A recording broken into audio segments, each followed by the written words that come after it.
This is the Evil Cat book tag, so of course my evil cats are nowhere to be found for a promo. Hello and welcome to Creatively Torn, a channel where I mostly talk about books and sometimes do tag videos. I'm back with yet another tag video. Seems like it's all I do these days, but you know, whatever. Content is content, right?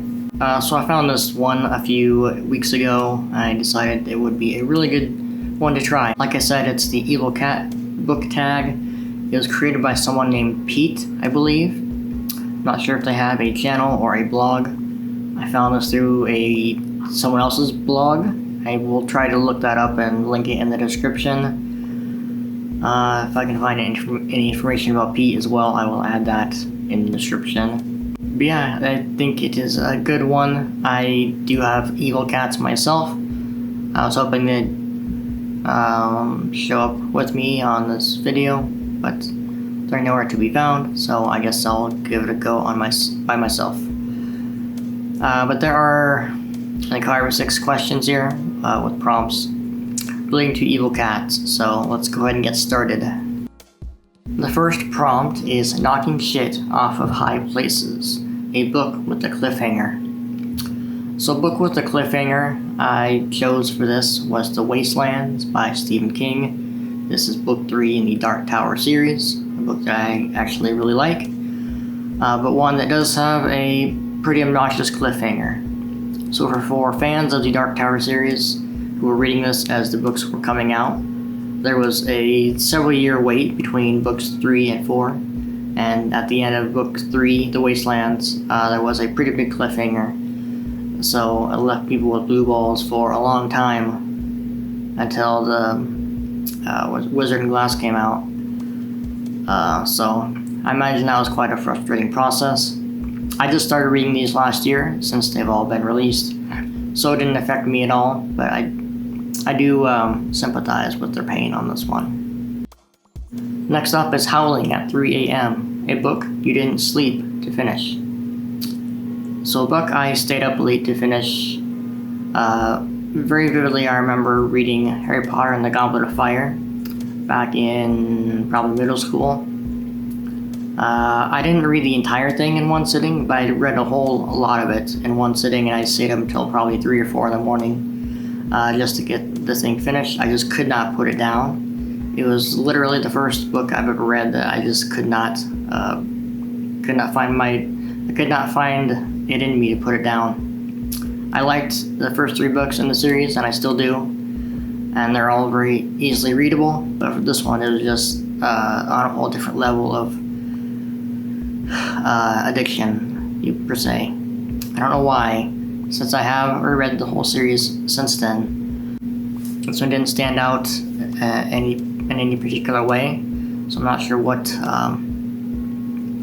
it was about it that made me so riveted the first time, but it was quite the interesting book. The next prompt is Hiding Before a Vet Visit, a book with a self-destructive character. For this one, I've got to go with the book Crime and Punishment with the main character Rodion Romanovich Raskolnikov, who is quite a self-destructive character. He has a lot of destructive thoughts and ideas that really bring his life to a halt, and also the lives of people around him, so I would consider that very self-destructive indeed. The next one is The Turd, Dangling from Their Behind, a sequel that was a bit of a turd. For this one, I'm going to go with the sequel for To Kill a Mockingbird, which is, Ghost at a Watchman? Actually, I haven't read the sequel, but everything I've heard about it seems very turd-like, so I'm just choosing to believe it does not exist. Next up is Puking on the Carpet, a book with a betrayal. This one is a very recent book. This would be Golden Sun by Pierce Brown. This is book 2 in the Red Rising series, so I'm not going to go into who is betrayed or does the betrayal, as that would be very spoilery, obviously. But just know that there is a big betrayal in this book, and it has some ramifications. Next up is Dragging in Live Animals, a book with shocking violence.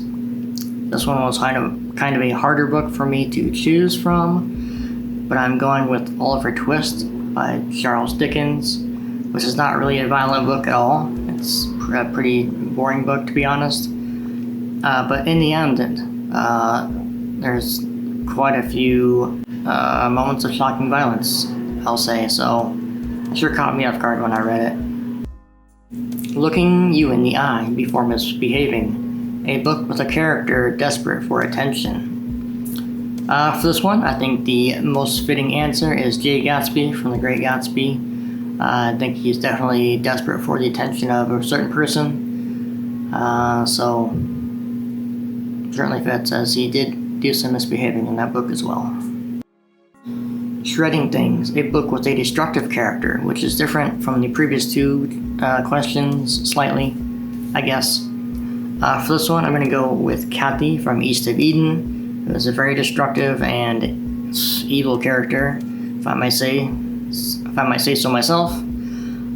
She does a lot of damage in that book. And that's all I have to say about that one. Has Never Been Fed, Never. A series you can't get enough of. For this one, I'm gonna do it's a tie of two series that I quite like, and ones that I've already mentioned in this video. The first one would be the Dark Tower series, and then the second one would be Red Rising. Both I've quite a big fan of so far. I've not finished with Red Rising yet, but I have read all the Dark Tower books, and I could easily go for more of either one of them. And the final question is Being So Cute, You Forgive Them Anyway, a book with a wicked main character that you like. For this one, the main character is not cute at all. He is very wicked, and that is Wolf Larsen from The Sea Wolf by Jack London. He's just a really terrible person, but a very compelling character to read about and to listen to. So that is my answer for that one, and that takes care of the tag video. So one of my cats is staring at me very evilly. That's as good as we're gonna get for a cat cameo, so maybe I'll just throw in a photo of them at some point.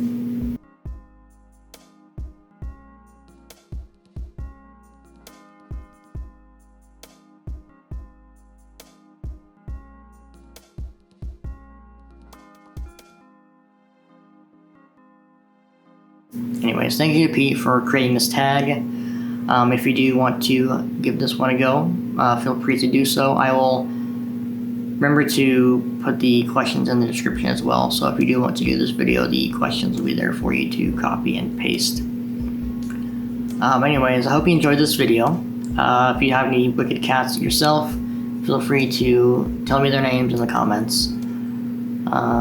And as always, if you want to connect with me on Instagram or Goodreads or subscribe to my channel, feel free to do so. That's all I have for now. Thank you for watching.